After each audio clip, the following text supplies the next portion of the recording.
And we're live, beaming to you directly from Sydney, Australia and New Zealand this morning. Continuing on with our near-death experience series. Today I'd like to welcome Star Yazmin onto the show, who's from Auckland, I believe, and she's going to be sharing an experience with us that she had back in 1978, where in our Earth time, in our 3D time here, she spent 6 minutes on what we would call the other side. Yet on her side, that experience seemed to have been something where she lived eons, and she'd love to share with us that there really is no separation and just that feeling of absolute oneness and love. So what I'd like to do is introduce you all to Star Yazmin. Star, welcome onto the show. How are you? I'm great, thank you. And thank you so much for having me. My name's round the wrong way because we couldn't put it on Facebook because we're too stupid. But it's actually, so I'm Yazmin Star. But I quite like you calling me Star, it's great. Yeah. So, hi. It works everyone. well. Yes. Great. Yeah, okay. So Yazmin, look, this is an incredible series that we're really getting into here, where we're sharing these experiences with the audience, and this must be something that has really molded your entire life. Well, I think a good description of me is non-conformist. I mean, I've honestly tried with all my might to fit in and do the right thing, and I'm just sprung here and bounced over there, and everything's always gone wrong, so I've had to keep moving on. And so I'm like, I've tried but I'm 61 now, and I'm just like, let it go and wait and see what happens, because it seems to me something else is actually running my life. I'm not really in charge of it. I try to be, but there's like something that just pushes me or takes me to these other places. And I've been all around the world that many times. I've worked here, there and everywhere. I'm not a settled person. I've never owned a home or anything like that. So I just kind of wing it all the time, and still am. And it's great. I love it. I'm used to it now. It's one big long adventure. Yeah. And yeah. And Yazmin, how old were you when this event took place? Yeah, I was 21, just a baby. Yeah. And I actually had a baby who was 1, or coming up to being 1 year old. And so I was having another baby, but I didn't, did I? Because I lost it. But luckily I was in the hospital, and I had to stay the night after the awful situation. And overnight, so I went to sleep, obviously really tired, plus the fact I love going to sleep. But anyway, I woke up early in the morning. There were 2 nurses, and they said, okay, follow us, because we're going to take you and give you a checkup before you go home. So I followed. It was like a flight of stairs, just a few stairs, walking up these stairs, and I felt terribly floaty, and then all of a sudden everything went black, and I just got this sensation that I was doing like backwards somersaults, and it just kept going and going, and I was like, wow, I'm going to fall and hit my head on the stairs, but I never did. I just was out in space suddenly, like instantly. Oh man, all the stars and all the planet, I could see everything. And I was like, wow, I'm out in space. Oh wow, I've got away. I'm free. This is amazing. And I just started like flying, and because I was going backwards, and I was like, whoa. And I kind of got a hold of myself, and I started going forwards, and I could just see all the heavens before me. The beauty is indescribable. It chokes me up when I think about it. And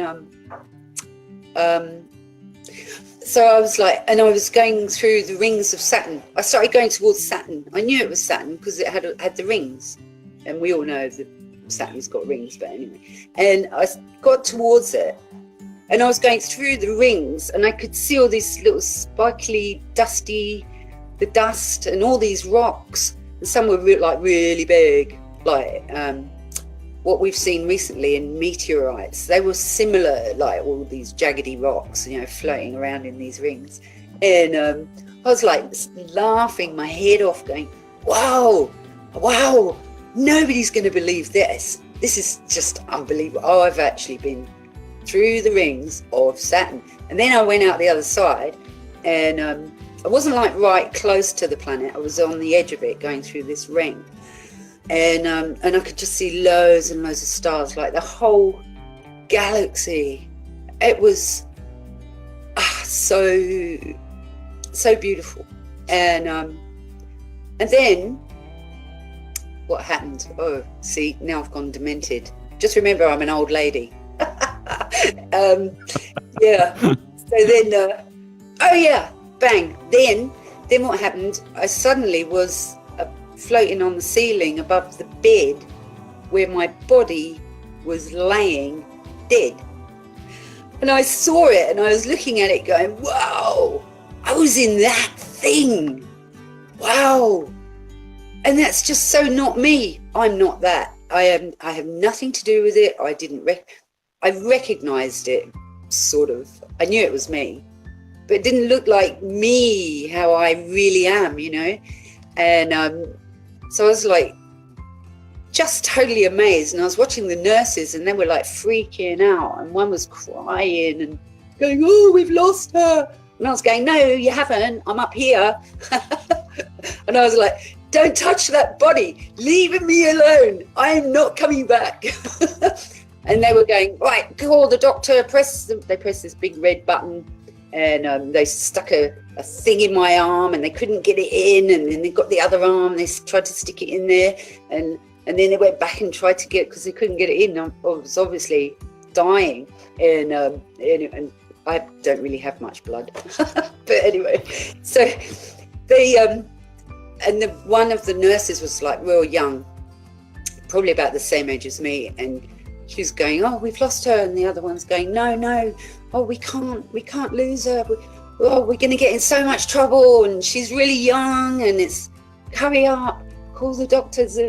And I really freaked out because I did not want to come back in that thing. That wasn't me. And I saw that one of the windows was open in this room. And it was like open about that much. I thought, oh, I wonder if I can get through there. And I put my arm up, and bang, before I even had put my arm up, I was about to put my arm up because I didn't have a body, so I didn't know what I was. But suddenly I was outside. But, and I was like, I realized, wow, I'm not outside the hospital, I'm just out.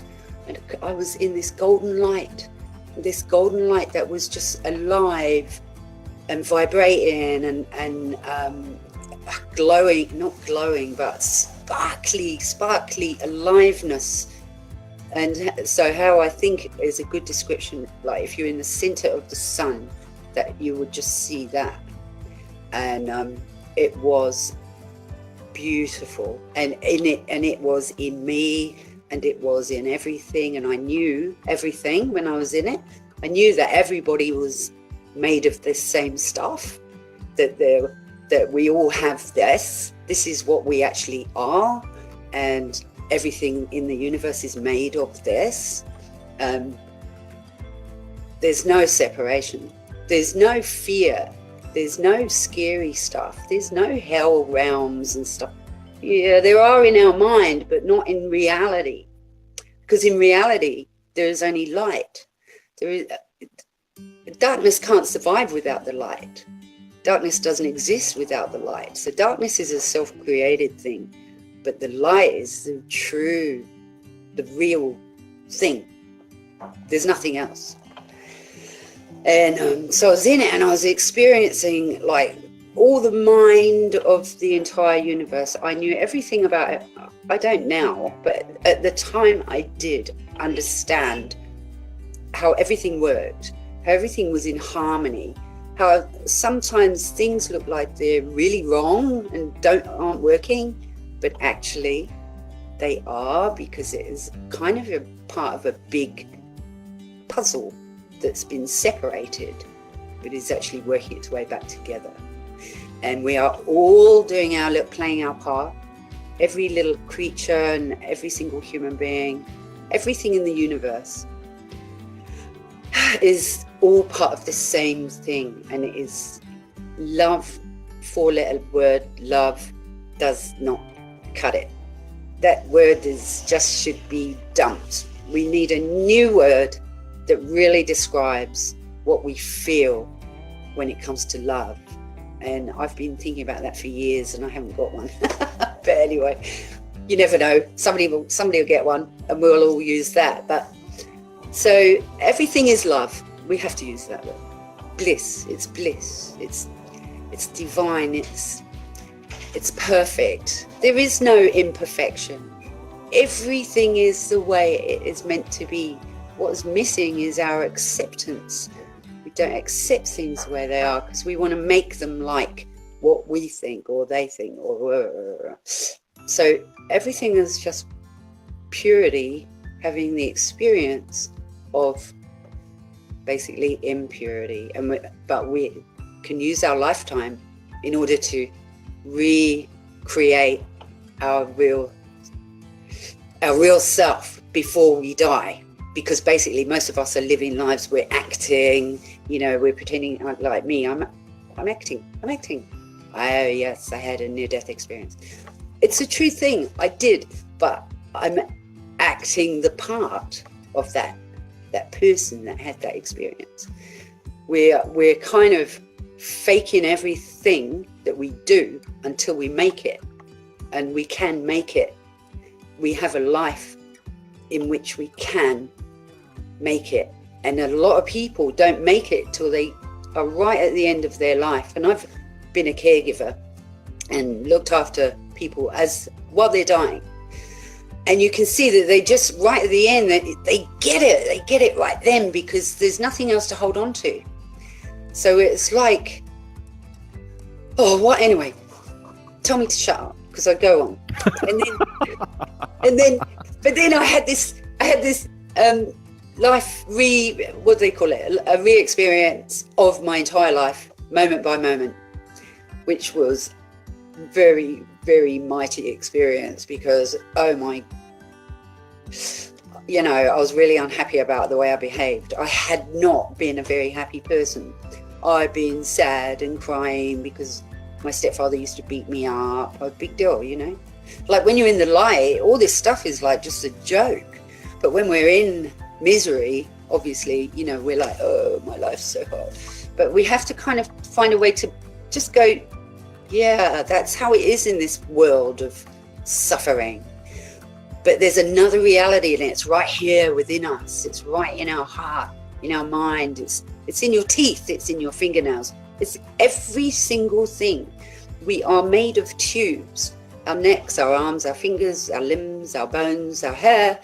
Everything is tubes, and we can become tubular bells and start ringing in the changes. And that's what we're all doing. But anyway, so I had this life review, and I was so unhappy when I saw how I'd behaved, because I was a miserable child who was so unhappy and nobody loved me, and I was sent away to boarding school where I cried for 2 weeks, and they were like, well, pull yourself together. And I was like, yeah, but my mummy doesn't love me and my stepfather's evil. So, but anyway, I ended up getting into school. Anyway, that's beside the point. So I saw this unhappiness that I'd lived with for 21 years and was very, very sad. And there I am in this beautiful golden light, being held by this intelligence, this pure intelligence, which contains all the information that ever is or ever was. It's so cool. And And your mind's like, if I was an artist, I could draw some crazy pictures. But so then I realized, as I was feeling this sorrow, that I had a kind of a sinking, heavy feeling. And I started to notice that I was losing my joy, that I was in this beautiful joy. And so then I was like, oh, okay, right, I'm getting over it. I'm over it. I'll never be that again. I'll never be unhappy. I'll never waste a moment being miserable about my misery. So I came back to the golden light. And I never left it. And then, but I realized as well, that is a very important thing for all of us, is to somehow try to not allow unhappiness to wreck our day. So I kind of do this little practice when something really annoys me, which it does frequently. I give it 2 minutes. I give myself 2 minutes to get really angry, really and let it go. And then I go, okay, right, now I have some chocolate or whatever. I don't eat chocolate, it gives me migraines, but I have whatever. And then it was so beautiful, and I was just at one with this. And it was like forever and ever and ever and ever. And it had always been there forever, and always was, and always will be. And we're never going to fall out of that. You cannot fall out of the universe. You cannot be lost. You cannot be forgotten. You are all, every cell, every single cell, every atom in our bodies are all the same atoms that have ever been since the beginning of creation. We are not somehow different. We look different, and life convinces us that we're this, that, and the other, or whatever, and people's projections and our own projections get in the way of us seeing our truth. And so all these atoms that we're made of are the beginning of the universe, and they're never going to stop being there. And so I was in this bliss that is like, so, and I just ended up, I started to think, is this God? And then I started to realize, no, this is not. If you name it, you've kind of ruined it. You're going to take it away. You cannot. It's like when you have a baby, you give it a name and it has now got a projection on it. So you can't, when you're in this purity, you can't project anything on it, except for that you can only feel the incredible beauty. And so I called it this great presence, because it is really great.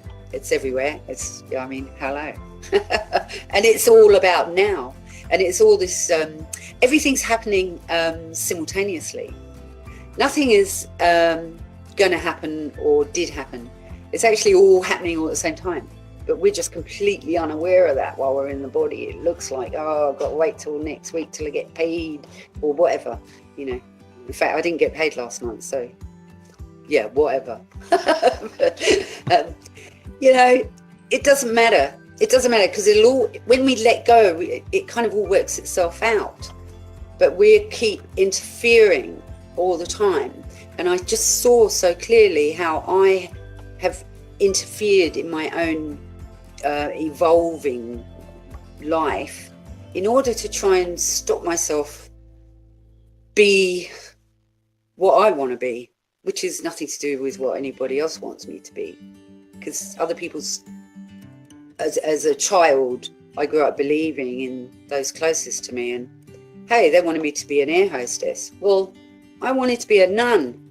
So I never became an air hostess or a nun. I ended up doing all this crazy stuff. I've had like a million different jobs. I've only been fired once. But anyway, so it's just like you're gifted, you're talented, you have everything. Even if you think you can't do a blooming thing, you're actually just as precious as that woman that wears a crown on her head, you know, in Pommyland. Well, you are more precious, in fact, because you're not walking around flouncing about like some people do. But anyway, so I was in this golden light. I knew everything. A peace and bliss was everything. And I just felt like I've been living there forever and ever and ever. And that I would never go anywhere else. And I was in it and understanding, like the information was inside me and all around me. And it was holding me. And this love, the way I describe it is like being held by 5 million mothers who absolutely adore you. Like you are the most precious gem that ever was discovered. And that only remotely describes what I'm talking about with this love. Well, I was so blissed out. And this was just forever and ever. And then off in the distance, there was this glow. And it started getting bigger. And I went, oh, there's more? Because like, wow, it's like you win lotto and then you're going to win it again. What? Whoa. I mean, I've never won. I won $25. Okay. I mean, that was pretty good. But not. This white light appears, which is not actually a white light. What it is a pure emanation of, can I use the word divine presence? And this was really, suddenly my heart was exploding with like, it's like fireworks, I mean, really, Sydney Bridge, I was there once for the fireworks. More than that, that's a lot of fireworks. And I wanted to get to that. And I put my arms out in front of me. I was like, oh, how do I get there? Do I swim? Do I fly?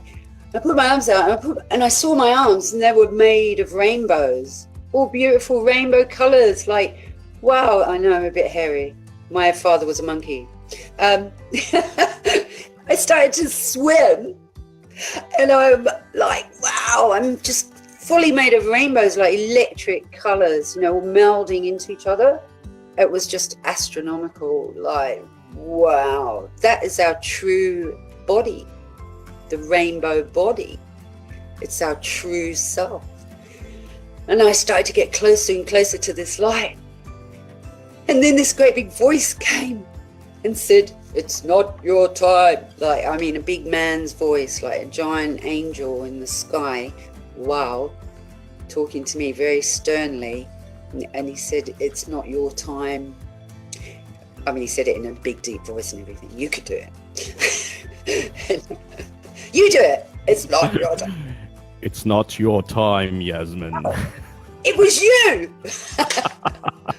I'm going to have words with you. Yeah, so, and I went, oh, no, I can't go back. No. And I started falling 1,000 miles, like at 1,000 miles an hour. Like, I mean, like for ages and ages, I'm just keep going down and down and down and down. And then behind my navel, it felt like that, like a big bear claw just dragged me back into my body. And I screamed and went, no, and screamed. And I was awake and I went, no. And the nurses were like, and doctors were all there. And they brought me back. The bastards. Oh, sorry, I didn't mean that. Yeah. So sorry. You might have to cut that bit out. But yeah, no, I was really upset. I was devastated because I was in bliss. I've been from bliss and now I'm back in this gluggy thing that we call human bodies. That when you're young, you think, oh, I'm fat. Oh, I'm too thin. Oh, I've got a big nose. Oh, well, I've still got a big nose. But anyway, they brought me back to life and I was crying. And then I passed out and I woke up 2 days later.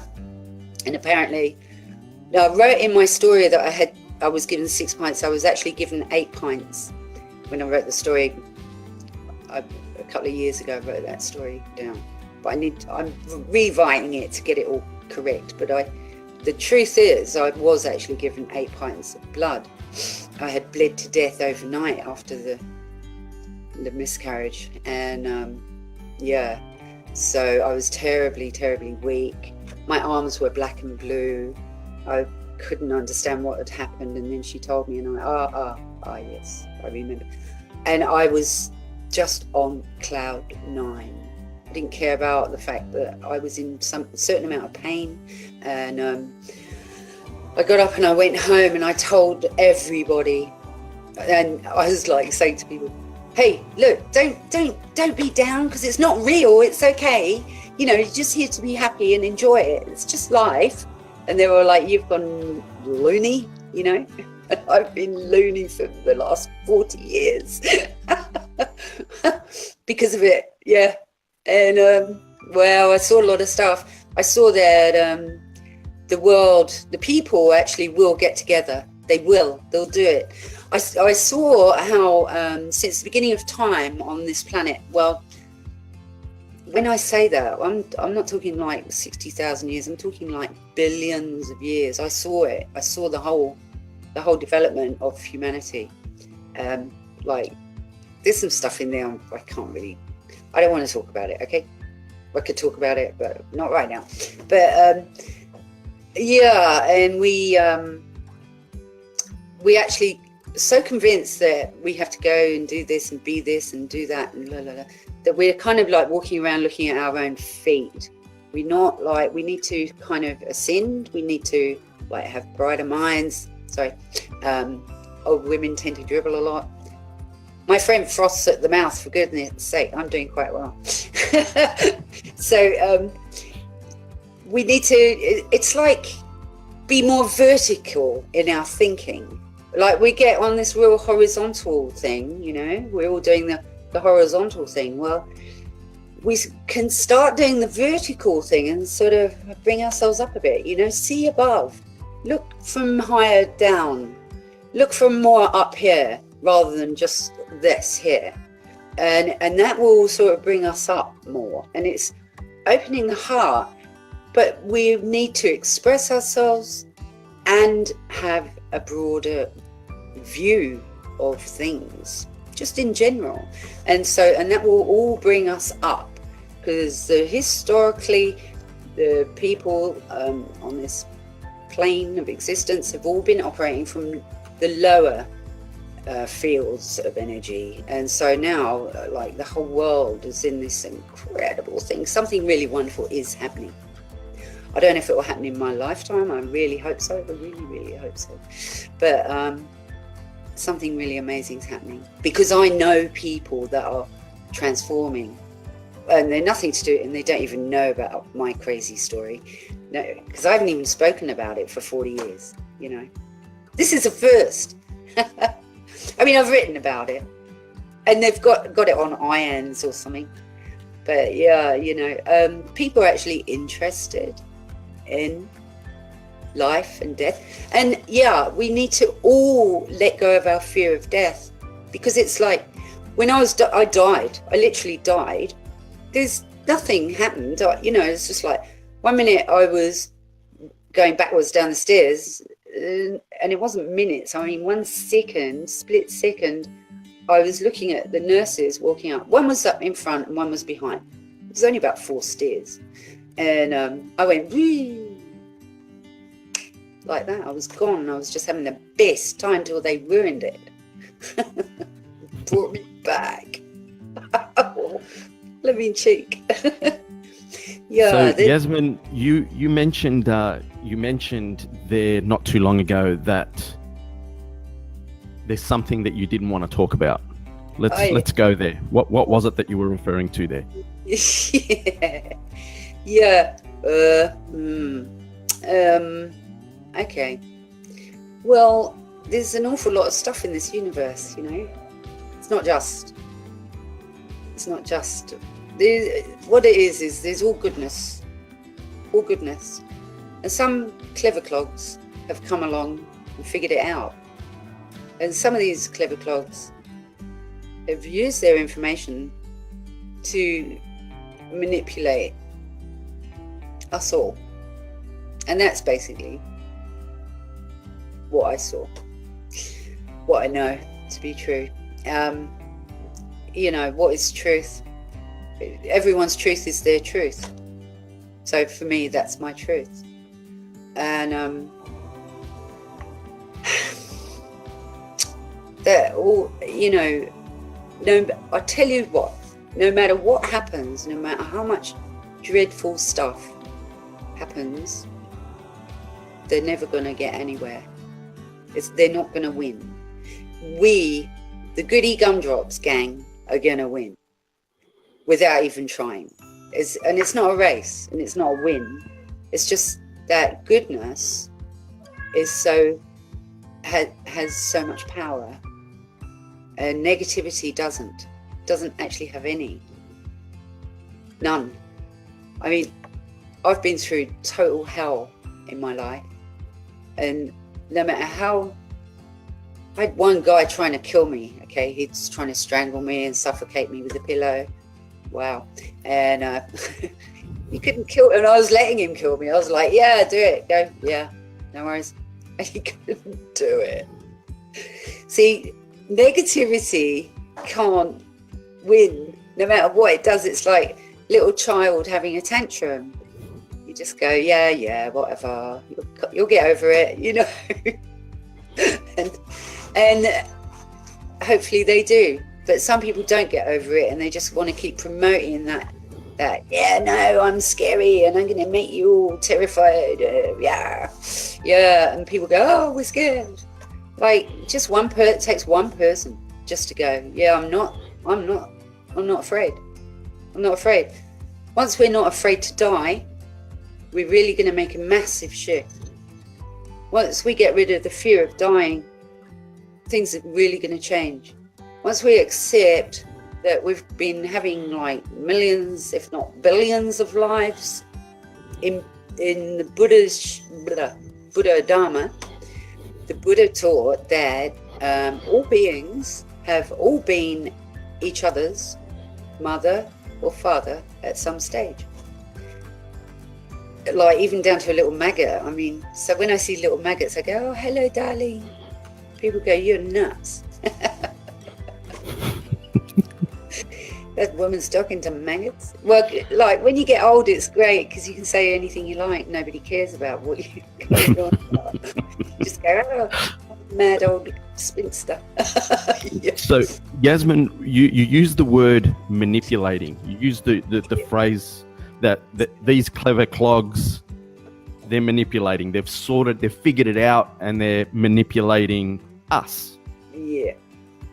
Care to elaborate what is it that you saw kind of specifically in your own words? Speak freely here. Don't worry about what you think you might sound like. Yeah, I don't really have an awful lot to say about it, but what I saw was that these people and entities, they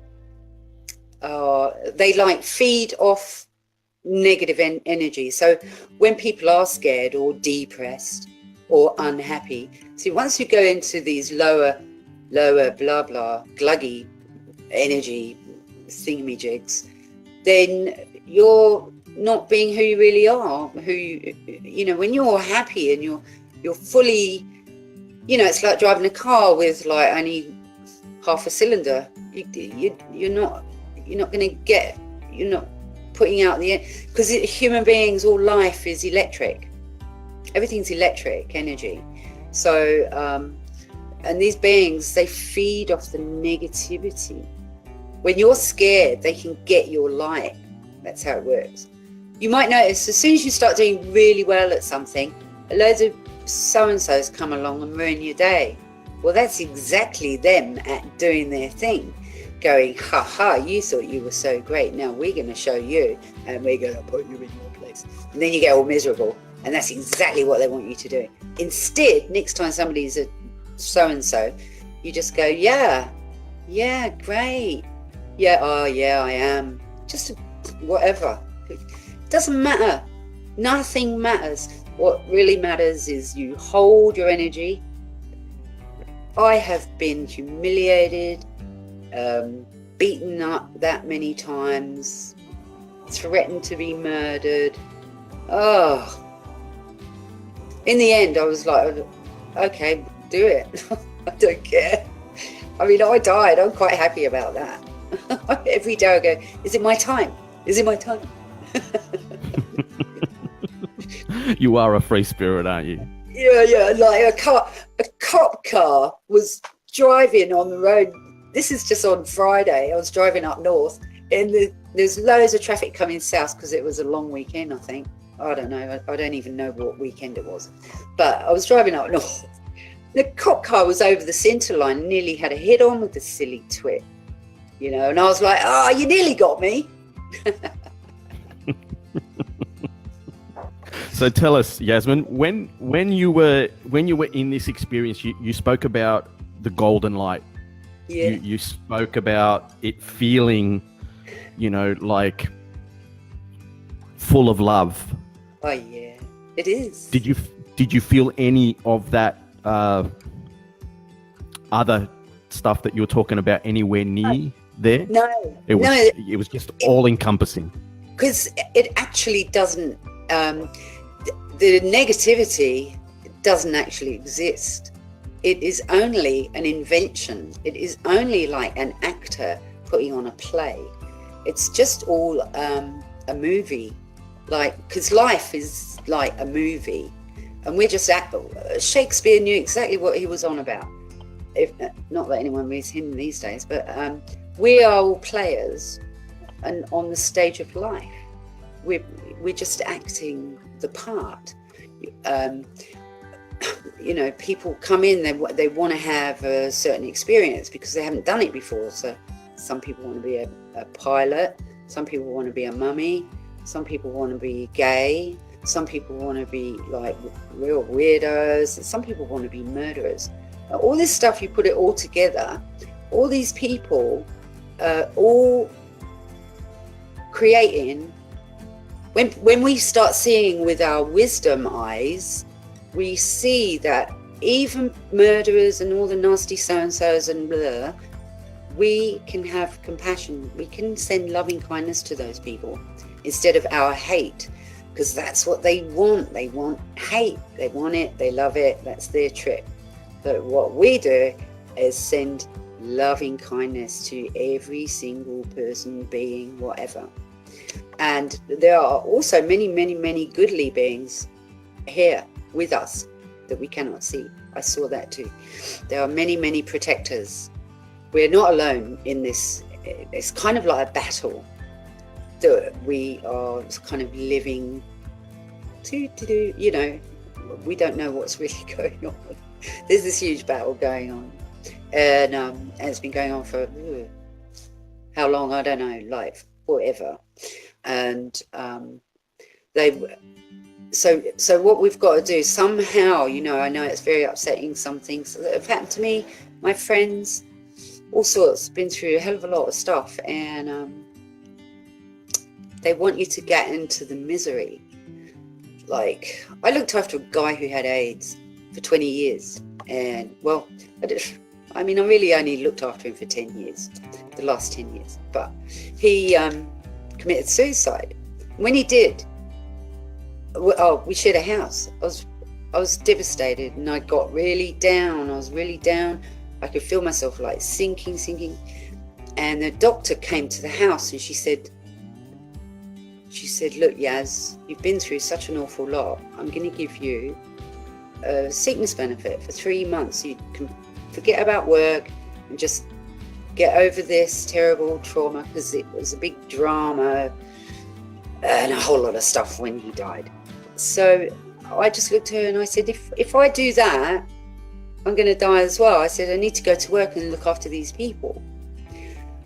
Yeah, I'd love to have a sickness benefit and put my feet up for 3 months. But honestly, I knew in my wise marble that I've got in there, floats around sometimes, that I have to get over it. I have to go to work.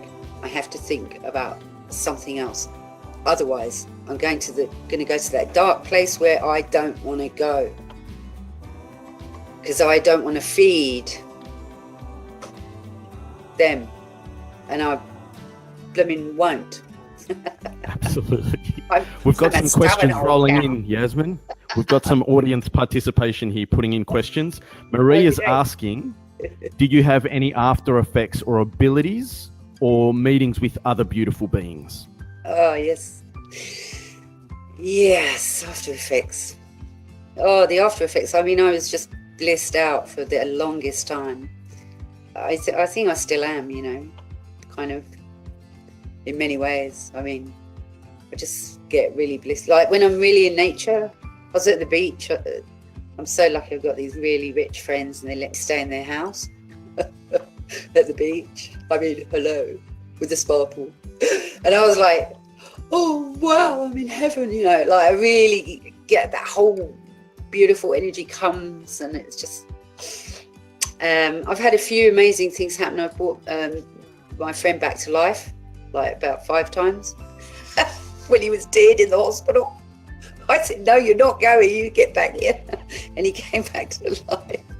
And the doctors were like, you're very strange. Well, you know, you're bringing back the person that's driving you around the bend. I know, I love him. I love him. He's gone now, but I love him. And yeah, I've seen, should we call them apparitions? Is it apparitions? Well, I don't know how you can say it. Is seeing the Buddha appear in your kitchen an apparition? Or Jesus? Jesus turned up too, in this big golden light. I mean, hello. And he put his heart in my chest. This is weird. He got his arm, he went like this, and he put it in me. And I saw humanity from his eyes. And then I thought I was going to die because it was too much. It was absolute too much. And that wasn't in the, that was years later. This was like in the 90s. Yeah. And wow. And I thought I was literally going to die because I couldn't handle the power of that love right there in the kitchen.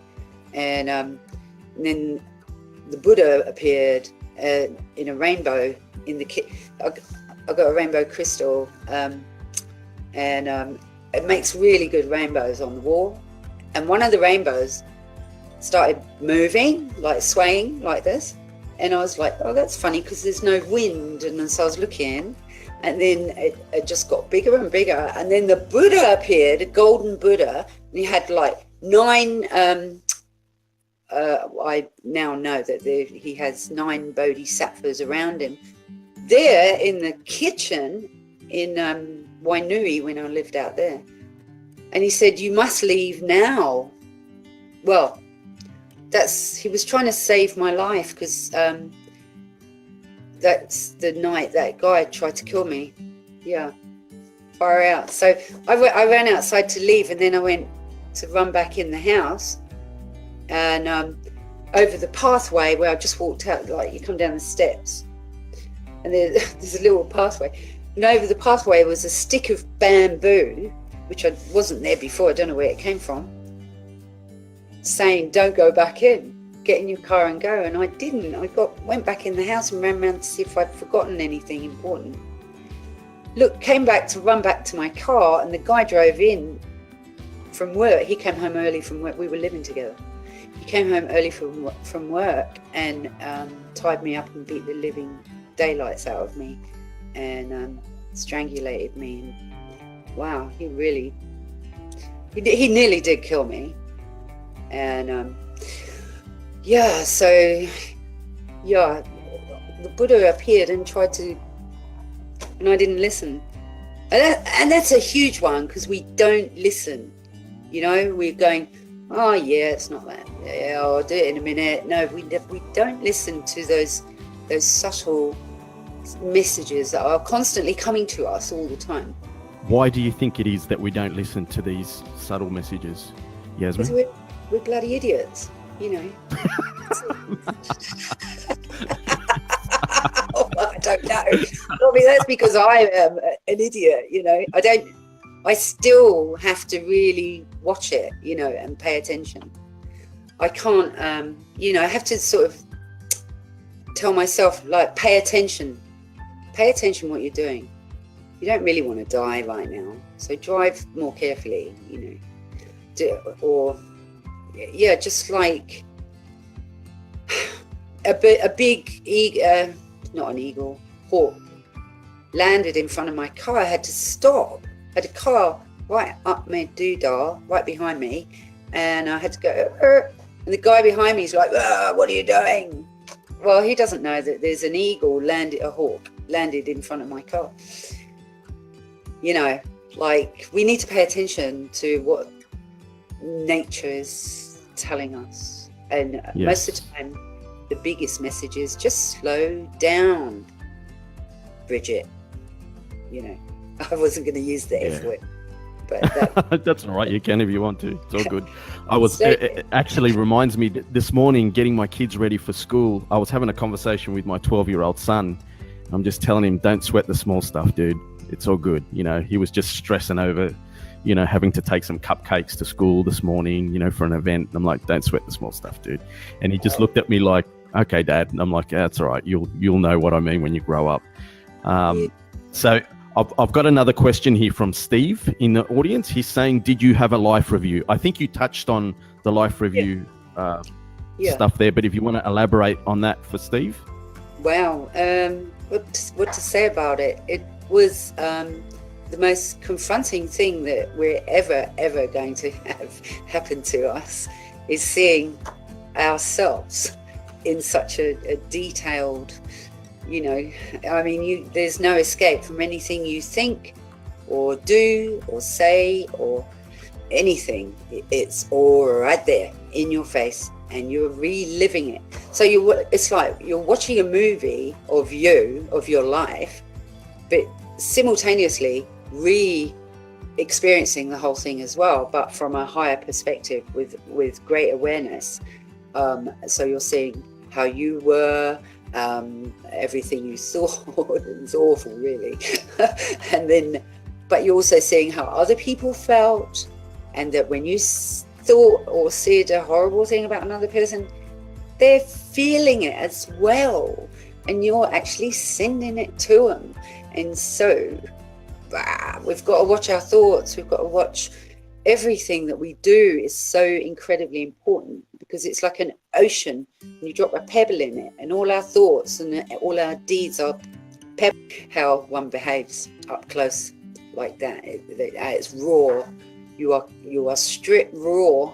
You have no protection from any of it. When you witness your life review, you are peeled, let's say, completely.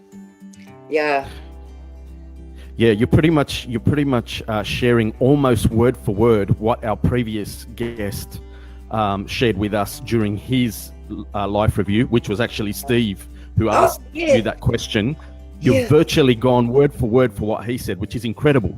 Wow. Well, it is so confronting. It's awful. I mean, I really wasn't happy with who I was. I'm not saying I am now, you know. I mean, 40 years, you can think a lot of rubbishy thoughts, you know, in 40 years. And I mean, even at 21, in all my innocence.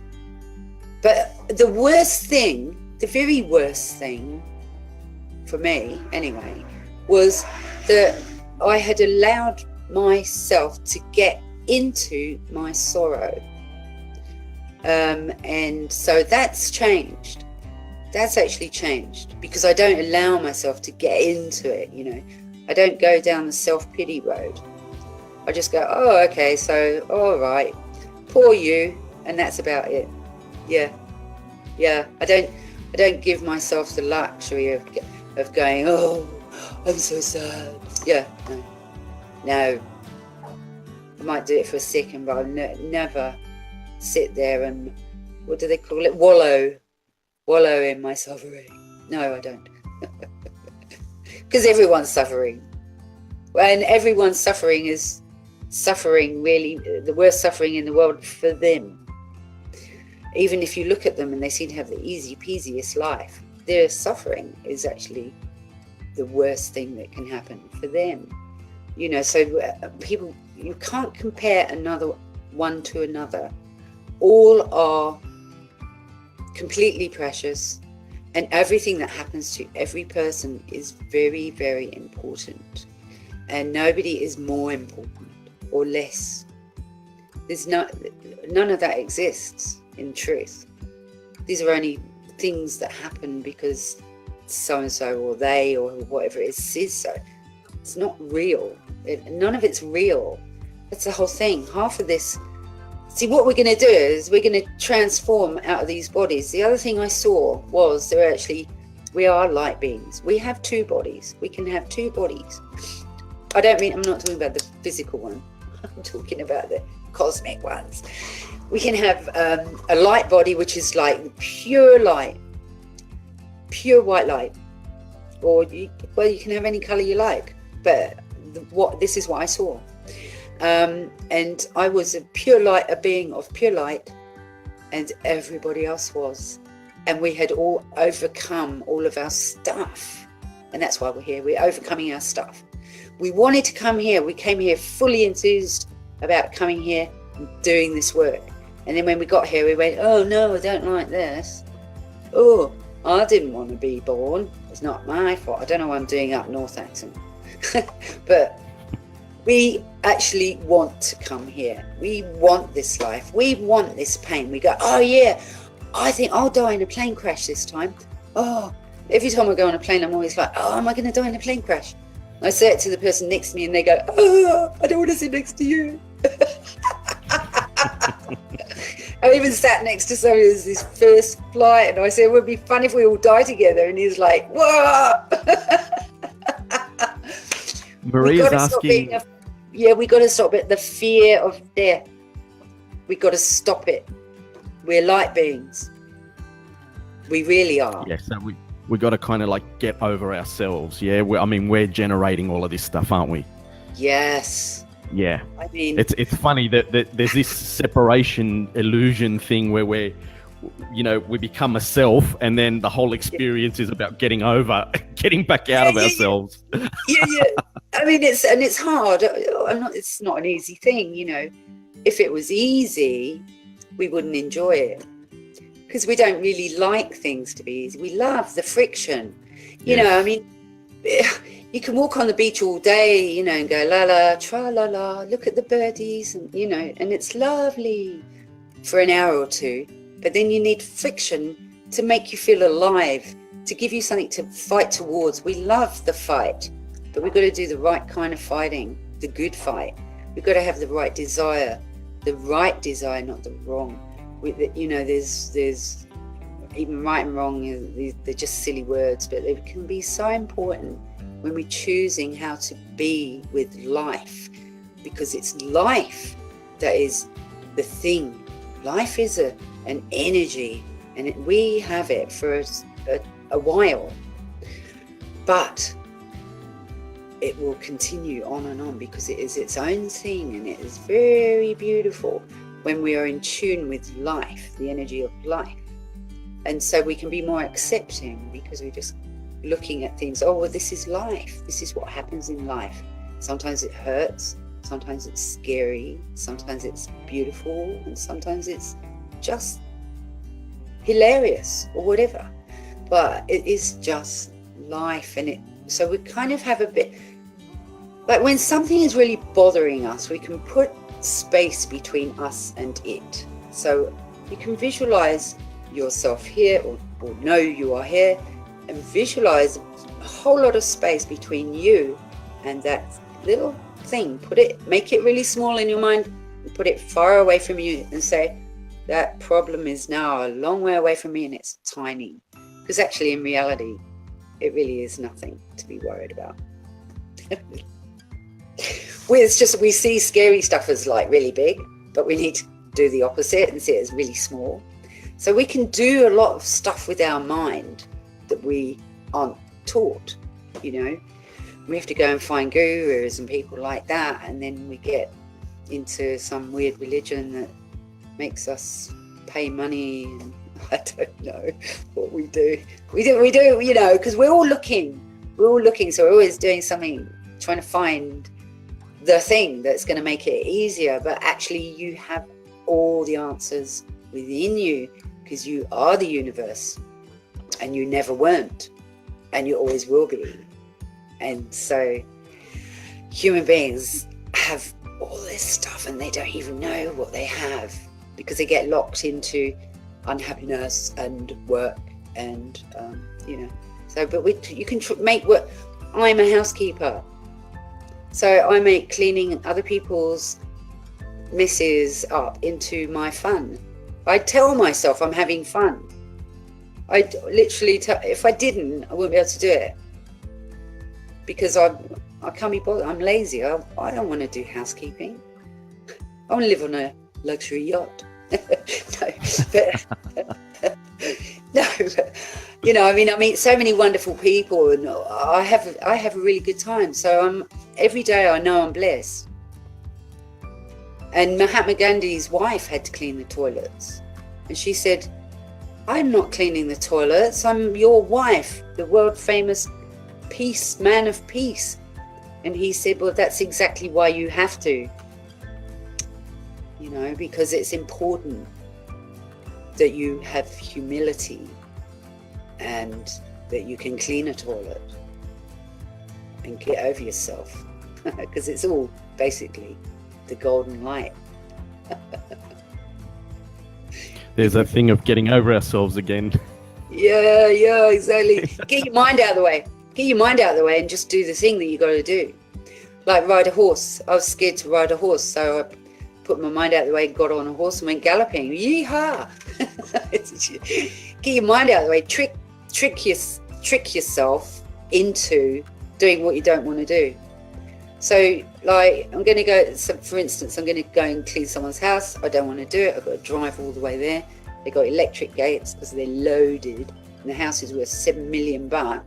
And I go down the pathway and go to the house, carry all my stuff in, put my little funny shoes on that I wear to clean houses, because I'm really a hobbit. Anyway, so I go in and I just dance around and make like I'm having the best time ever, and I get it done. Then I leave and I get paid. So this experience that you had, Yazmin, after that experience, like for the remainder of your life up to this point here, have you had like other experiences because you had that one? Yeah, I think so. I do. I think so. Like I saw an angel. I actually saw an angel, and I've seen a whole bunch of cherubs too. The little cute Yeah, I mean, I know they were cherubs. I can't tell you this. It's I don't have any evidence, okay? Although I do, because I actually took a photo, but I don't know where it is. It's probably at my son's house somewhere. But this is years ago. And my friend that I used to look after, he was very sick and he had a seizure, and he was really in a bad way. And I put him to bed and he'd gone to sleep. And I got my little dog and I said, "Come on, Bodhi." And my dog's dead now. But anyway, and we walked along the road and I started to cry. And I just thought, oh, what am I going to do? I don't know what to do to help him anymore. I don't want him to, So, and I was really sad for him and the pain and suffering he was in. He was in a terrible state. And walked along the road with the dog, and the dog started doing a tinkle on the plant side of the road. So he's cocked his leg, and then he's looking up, and "What are you looking at, Bodhi?" And I looked up, and there's in the sky, I'm not kidding you, like massive, giant, 1,000, like bigger than like a massive big white cloud.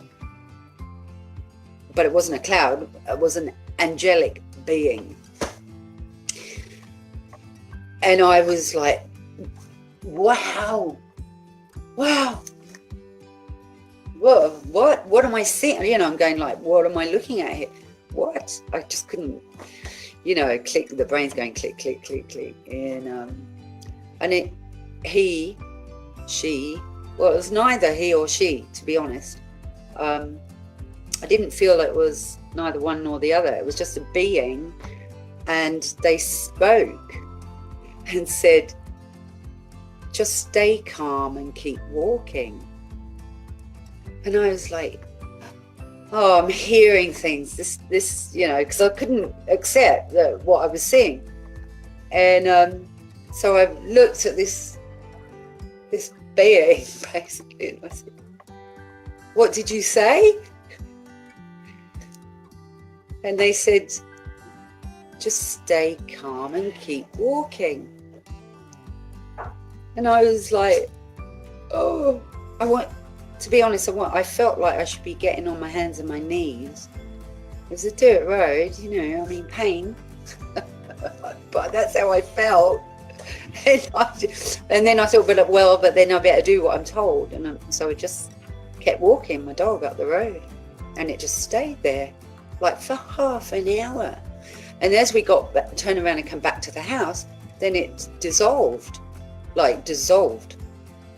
And above the roof of the house were all these rainbow lights, like balls of rainbow lights, all dancing all around the roof. So I went in. I mean, this is like in this dirt road. There used to be like nobody living there except us. And back in the back of beyond. I ran and got my camera, came outside and took about 4 photos. It's unbelievable. Balls of rainbows, all floating around. And I knew so it was they came out? They came out in the photos? Yeah, it's in the photo. I've got the photo. Yeah. I mean, I've been overseas. In the last 10 years, I've been backwards and forwards and everywhere. So I don't know exactly where anything is. Yeah. Yeah, but I think my son has got those photos. Yeah, and then I did actually see another appearance of this was years before I saw the Buddha in the kitchen and Jesus. And I know it sounds so funny. So when I was a kid, I didn't have a dad, so I used to pray I went to Sunday school, and one day at Sunday school I said, excuse me, miss, because I haven't got a dad, can I have Jesus for a dad? She goes, oh yes, Jesus is everybody's father. You know, so I went, oh cool, okay, all right, Dad. So when anyone asked me what my dad did, I said, he was a fireman. So Jesus is a fireman. Because he left us when I was 5. So yeah, when I was a little kid as well, he used to talk to me and tell me it was all right not to be afraid of the dark and stuff. Yeah, and I've had many of these kind of like, I had flowers on my table in a vase, and I had, when the presents arrived of I don't even know if that's what you call them, to be honest. That name is irrelevant because I'm just using it for effect, really, because the energy of this golden light, the being in the golden light was a really a holy being. Let's put it like that. And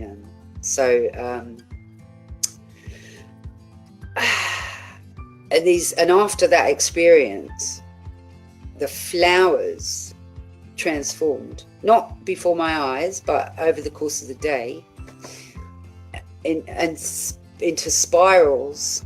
They all went into spirals, and everything was like, I was like noticing that everything was spirals and everywhere, and it was just outrageous. I mean, I've seen some stuff. I've seen a demon. I've seen a whole flock of them flying, you know, like gargoyles on churches in the UK or Europe. They're really ugly, right? They got red eyes.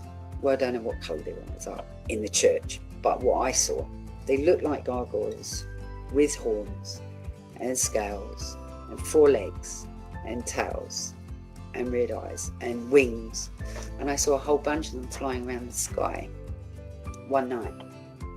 and I thought somebody's blooming drugged me, you know, but I was actually in the countryside where nobody was taking drugs or anything, but that's what it felt like. Somebody had, you know, and I was absolutely freaked out.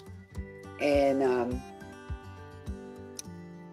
that's when I knew the depth of the nastiness that is available to those that want to contact that dark side. So it's like, and I have understood over the years that because I have been blessed to see heavenly beings and to experience what I do believe the golden light was, as the thing that they call nirvana, and I believe that's what that was. And so I think, well, if you get, you know, I mean, it's well known that you've got to have yin. If you have yin, you get yang, and vice versa. So if you can experience a slice of heaven, you're going to have a slice of hell to go with it. And trust me. Let me ask you something, Yazmin. I want to ask you something. Just listening to what you're saying now, but first I want to qualify what I'm about to ask you, because I'm going to ask you why you think that, you know, that you see these things. Like, why is it that you get to like see it? Now, I'm asking that because of late I've become aware that even with myself, you know, I used to be so into all the fakeness in life that I really was not even able to see past all the bullshit.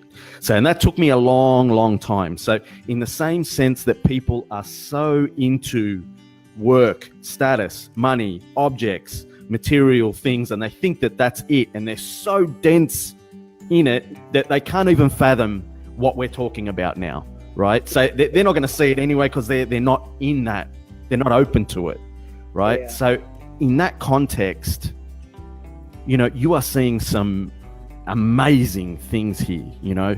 Yeah. So do you think that you're seeing these things because of what happened to you in that near-death experience, or do you attribute it more to the fact that you are such a free spirit and that you are open to it, so you're seeing it?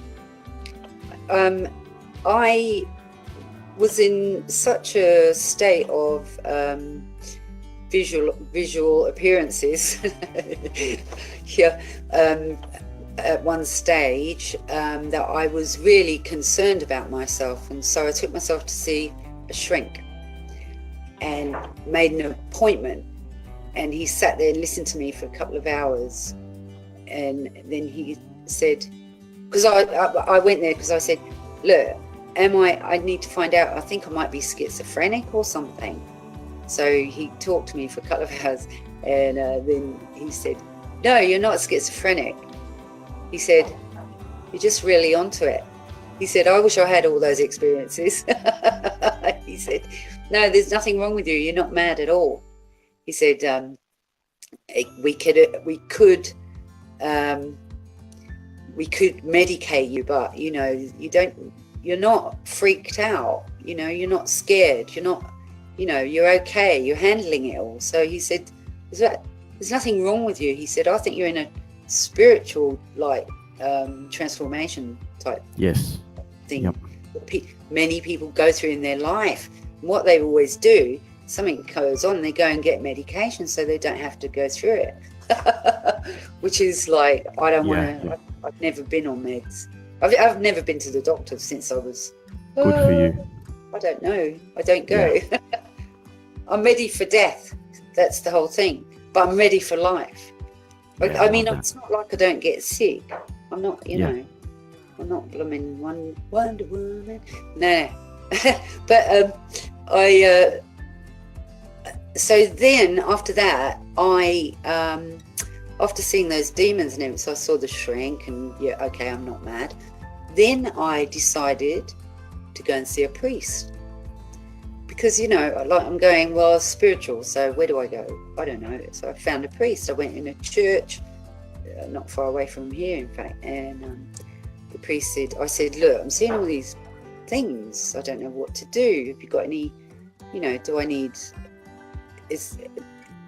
do I need help spiritually? And he goes, well, so are you baptized? And I said, no, I'm not baptized. No, I was the only one in my family that wasn't baptized. So he goes, well, would you like to be baptized? It might help. And I said, okay, when should we do that? He said, well, I can do it right now. So we just need a witness. So there was a woman there, so she was the witness. So I knelt on the ground and he did this thingamajig and he put the water on me. And the light came through the window and blinded all of us. And nobody knew what to do, and it was unbelievable. And we were all in tears, and it felt like an angelic being had just come in and sat there with us or stood there with us. I mean, it was just astronomical what happened. And anyway, so then I said, oh, thank you very much. And then I went away. And then, so there was that. And then I found out there was a Buddhist temple, and I went there and I told the Lama up there what was going on with me, because I didn't know anything about Buddhism. And he goes, oh, I know what's happened to you. Because that guy tried to murder me, right? So he said, it looks like you've been really traumatized. And when you got really traumatized, because you were really spiritual already, because you had I told him about my nid, I told him a whole bunch of stuff, right? He goes, in Zen, what happens is we do practice in Zen to open all our centers. And he said, basically what's happened is that you've had experience that's opened all your centers, and that's why you're experiencing all these dimensions and okay. stuff. Yeah. And he said, well, so what you have to do now is learn how to handle it. So you have to eat loads of potatoes and root vegetables. So I started living on fish and chips with a bit of broccoli now and then. and just real gungy food, because it's really grounding. And it worked. And then I started meditating, and I just came right. But I mean, there was a stage where I looked like I was going to kick the bucket, but I didn't. I lived to sit here and tell you the story. Wonderful, beautiful. Now, Maria in the audience is asking, what about what we call aliens? Oh, Maria, I love you, Maria. I love you. You're a naughty girl. Okay. Oh, yeah. There's me avoiding that one. I had a feeling that Maria was lining you up. She's asked a few questions, and I'm like, she's definitely lining Yazmin up here. Yeah. She's a little monkey, that girl. Yes. Yeah. I'll get her later. Yeah. Well, I tell you, what can I tell you? Okay, right. I was at the beach. We lived at the beach once, not for long, but anyway. Not in a posh house or anything, just a shack. But so I woke up at 4 o'clock in the morning, and I went outside. I woke up at 4 o'clock in the morning. I thought, oh, what am I doing up at 4 o'clock in the morning? This is ridiculous. I've got to go to work. Oh, well, I might as well have a cup of tea now. So I'm going to put the kettle on, have a cup of tea, take it out on the veranda. Standing on the veranda, beautiful starry night. I was like, wow, and the ocean's all la-di-da, lovely. And turn to my left, there's a tree, right? And I'm on the deck, and then there's a tree right next to me, little pahulakawa. And there's a little moorport, the New Zealand owl. It's just a little owl. It's really cute. It's about that big. And it's sitting in the tree going cuckoo. And I was like, oh, hello, little owl person, how are you? And then I saw this flash, and I looked up, and there were 3 discs, and they were very beautiful. They were golden, and they were just discs, what people call UFOs. And they were just going backwards and forwards like this. It was like they were playing a game, like who's going to get to that front point first. And they were chasing each other and going backwards. And I'm standing there drinking my tea going, am I am I dreaming? I'm pinching myself. I'm like, am I okay? I'm alive. I'm watching this, and I was really like uplifted to see it. I was like, wow, it wasn't like boring. It was like, wow, this is amazing. And then they did that for like 5 minutes or something, for like a little while, and I was like laughing because they were chasing each other, and then they were zooming back, and then they all stopped, and then one of them came up and stopped. I mean, this is like about 100 feet up, and I mean, it's not that far, but it's not that far away either. And I said out loud, I said, whatever you see sees you, so can you see me?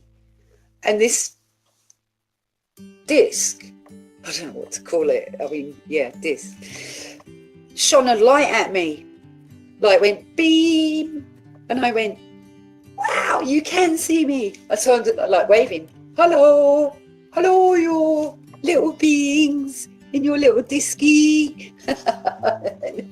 And then it zoomed forwards like to this one point in the sky, not that far away, and then it went straight up.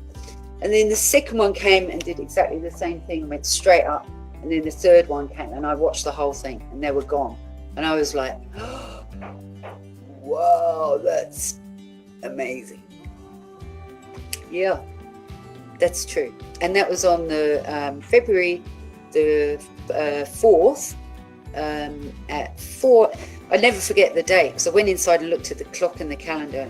And when I went inside, it was 4:10, and it was the 4th of February 2008 at 4 a.m.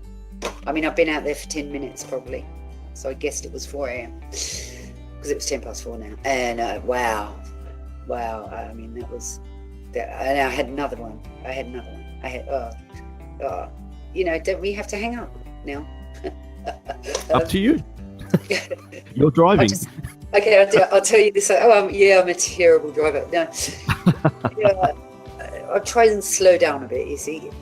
Well, this other one was really, really, really amazing. I woke up at 4 o'clock in the morning. To be honest, that could have been any old time in the morning.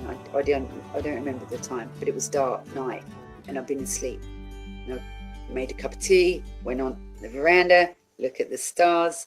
Beautiful starry night. We get some lovely ones. You do as well in Aussie. They really don't in some other places where I've lived. But anyway, and I went out on the deck and I looked up because I could see a light, and there was a disc above the house, right above the house, like literally above the like hello, that far above, like really above just above it was a little shack of a house. I've only lived in like really shacky type houses, I mean, nobody would want my life, I can tell you that. And I've asked the heavens above not to give my life to anybody else, because it was awful. And they couldn't cope. And so I look up, right, and there's all these there's this disc, and there's all these lights in the bottom. And I'm looking at it going, whoa, no, this is too much, really. There's a disc there. And I could see all these lights, and they started going in and out, like can we use the word phasing, my word from Star Trek, because I loved Star Trek when I was a kid, and which is no wonder I've got this mind, And but each time the colours changed, it went and affected a certain part of my body. And there was a vibration and a harmonic sound as well. And as I stood there with this, I mean, this is a full-on experience. I knew I was being tuned like a piano is tuned, like I was being pinged like with a guitar tuner, you ping it and then you play the string. And it was like that was going on, but it was happening in my body. Oh, and then after about 10 minutes, maybe 6 minutes. I don't think it was 10 minutes. I don't know. There was no time involved in this one. Could have been forever, really. Could have been a while. Yeah, I don't know. Because it kind of just went on, and I was like holding on the wall on the deck and just like letting this vibrate. Because there was no roof. It was just a little shack with a little deck, and it didn't have an overhang roof. So I could, this was just, and it wasn't like a really big craft. I mean, this was like, must have been only about 50 feet round or something. Maybe, I don't know. I'm no good at maths at all. My maths teacher used to kick me out of the classroom. So this was like a vibrating. Yeah. From head to toe sort of thing. Yeah, just coming down through me. Like a resonance, like a sound resonance. Yeah. Yeah, it was just absolutely gorgeous as well. I felt really good. And then it all kind of like stopped and the lights all went off, and I could see the bottom of this craft. I could see how it was made. I drew a picture of it. I've still got that picture somewhere. Describe it for us. Well, it's just round and it's got these lights inset, but you can't see any seams. Although there are seams, but the lines are so thin. It's like it's a living, organic thing, like the way bark grows on a tree. And it just is joined together naturally. And it's we're not talking a metal thing, metal. But it was metallic. It was metallic. It was silverish. Okay. It was silverish. Yes. Grayish, silverish, metallic, organic. It was alive. I knew it was alive. I knew it. Wow. I could feel it. Yes. It's like when you see a tree. Oh, it's alive. When you touch it, it's, Well, no, this is more alive than a tree. Let's say, because the energy emitting from that was just like, zhuzhy, fizzy, not fizzy like shampoos, but fizzy. Yeah, I know what you mean. Little fizzies, tiny little fizziness.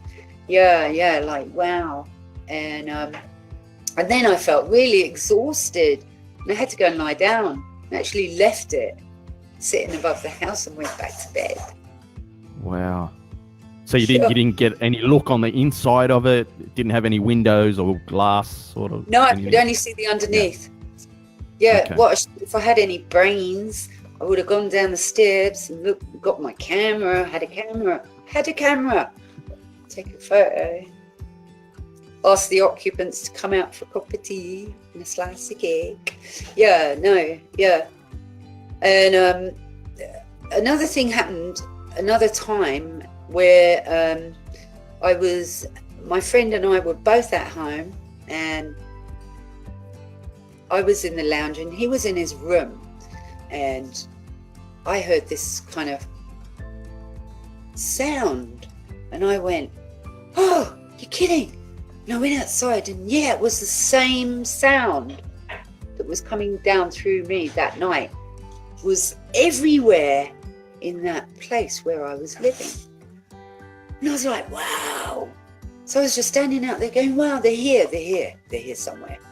I can't see them. I was looking everywhere. I couldn't, but I knew it was that same sound. Yeah.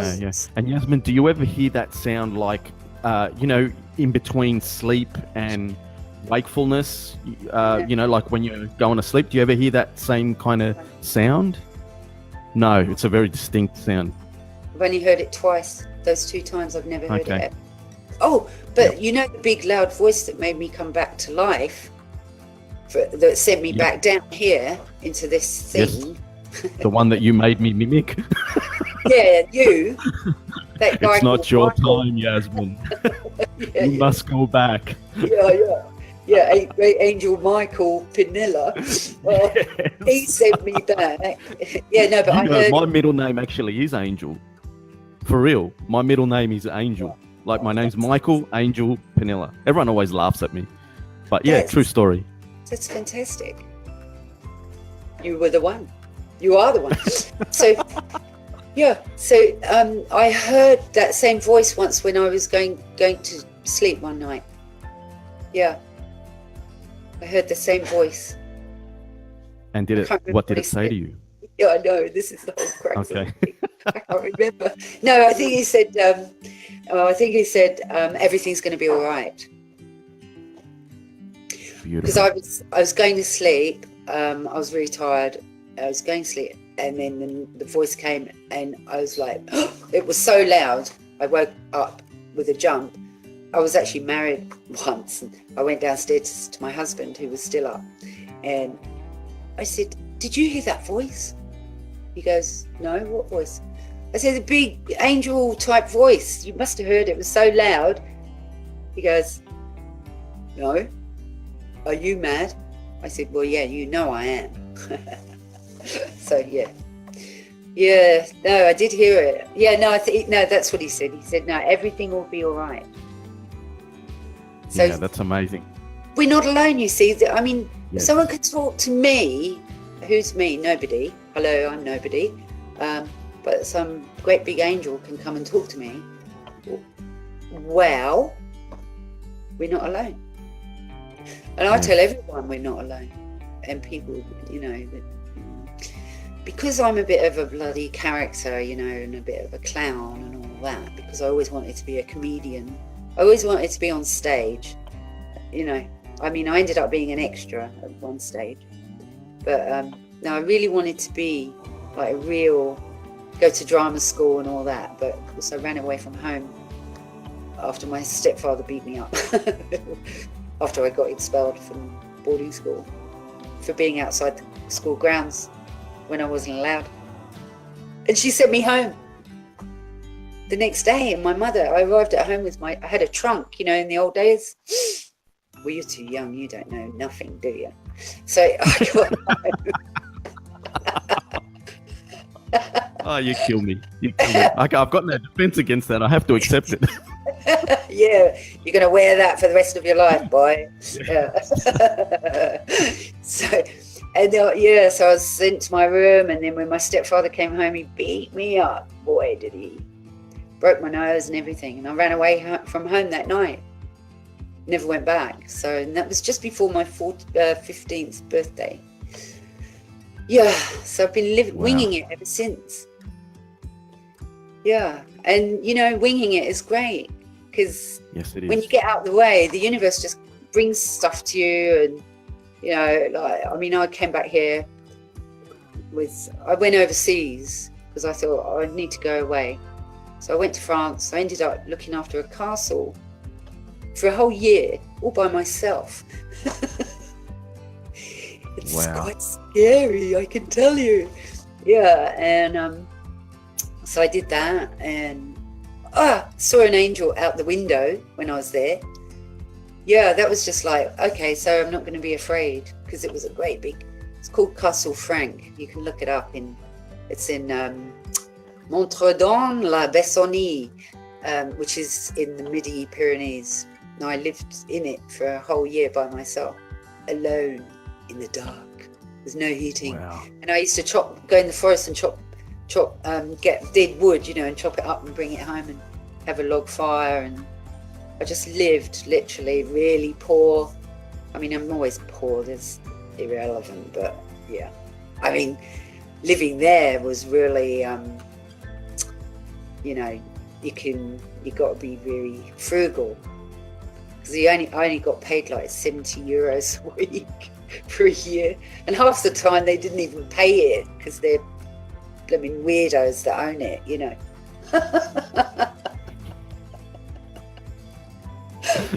Oh God, I've got some lovely stories. Yeah, lovely stories. And one night there was all this crashing around upstairs. It's 5 floors.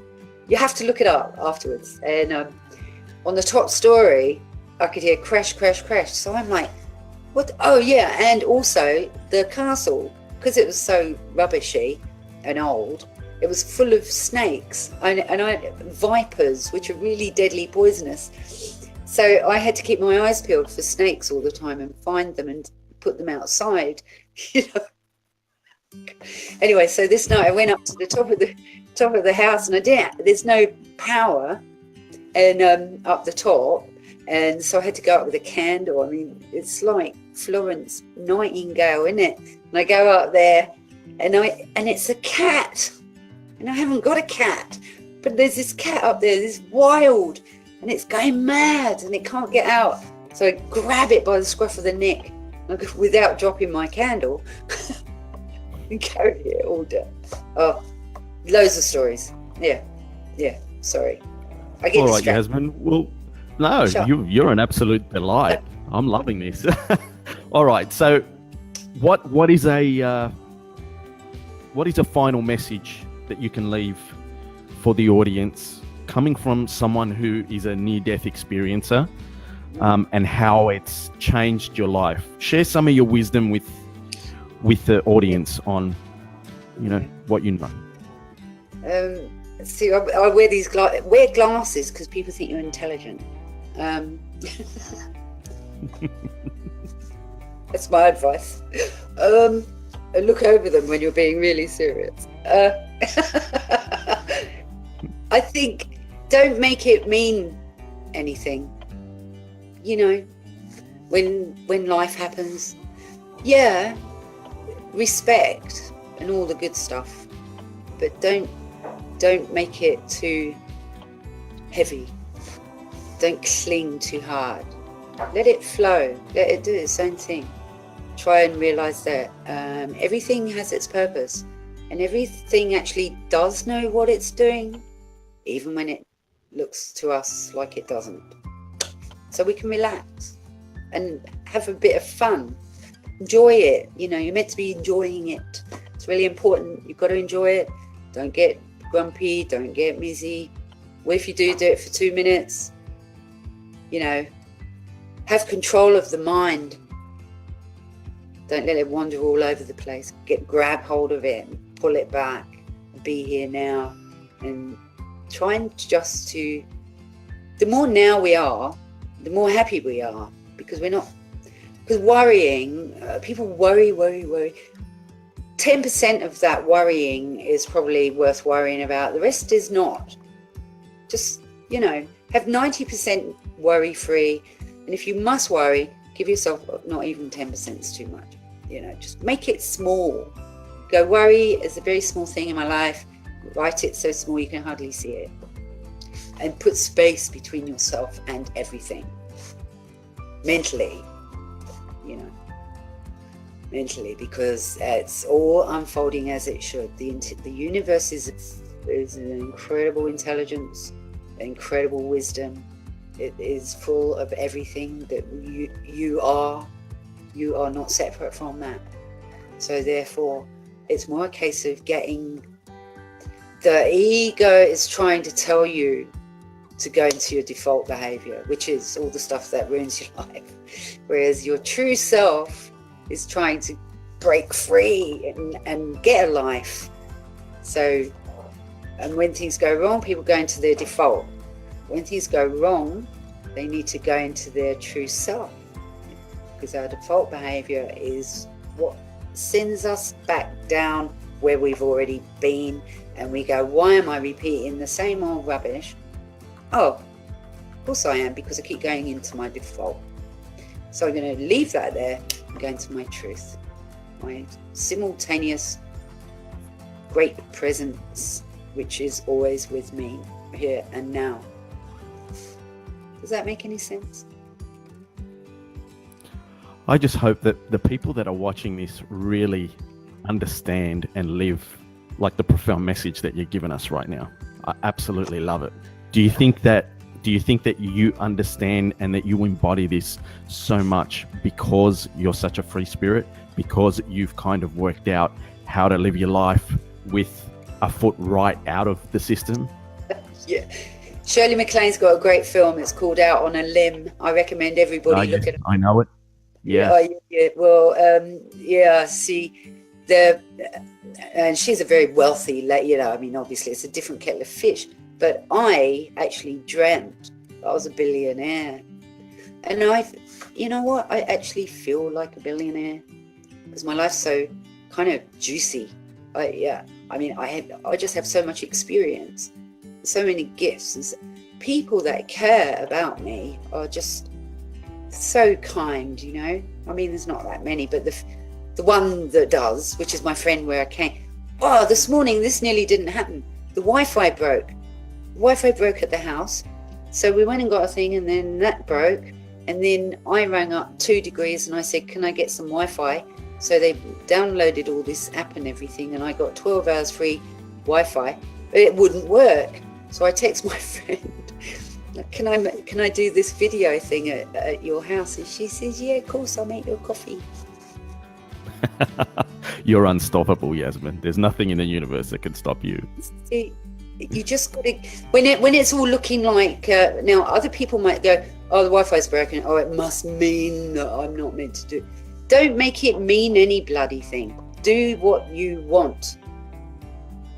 And what you want had better be really good. And so that's how come I managed to get here and do this, because it's really good. Beautiful. I've really, really enjoyed this, Yazmin. And what I like most about you is you are honestly such a free spirit. And I'm of the belief, just meeting you here and like literally letting the audience know, Yazmin and I have not spoken a word to each other before this live cast.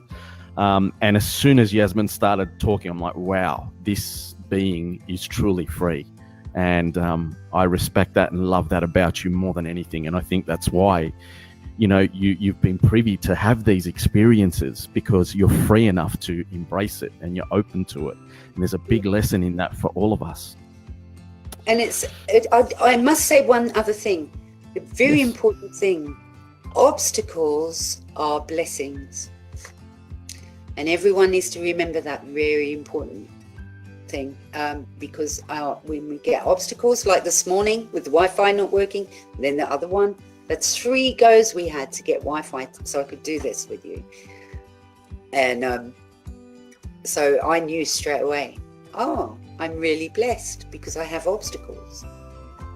So, and I had to drive half an hour to get to another house before this. Yeah, so I had to get ready. Oh la la, you won't believe what I've done for you. I mean, it will try and stop you, but you don't give up. Don't go, oh yeah, it means this or that. Don't worry about thinking like that. You'll never get anywhere. Just believe in what you need to do is right and do it, no matter what. And obstacles are a blessing, because it means you've been noticed. And that makes you even more special. That's absolutely beautiful, Yazmin. Absolutely beautiful. I'd love to have you on again in due course. So you can tell us a little bit more about overcoming obstacles, why they are a blessing, all that kind of beautiful goodness. Yeah. That'd be great. Yeah. So because I just want to thank you. Oh, it's my pleasure. But everyone has so much more strength, inner and outer, than they have even any idea about. Yeah. And courage. And we'll have to explore all those issues as well. Yes. 100%. Okay, bye. It's nice knowing you. All right, I'm going to leave you to it, Yazmin. Thank you for sharing your beautiful energy with us. And we'll have you back on the show real soon again. And thank you to the audience for sharing this beautiful live cast with myself and Yazmin. Thank you guys. See you on the next one. Have a lovely day.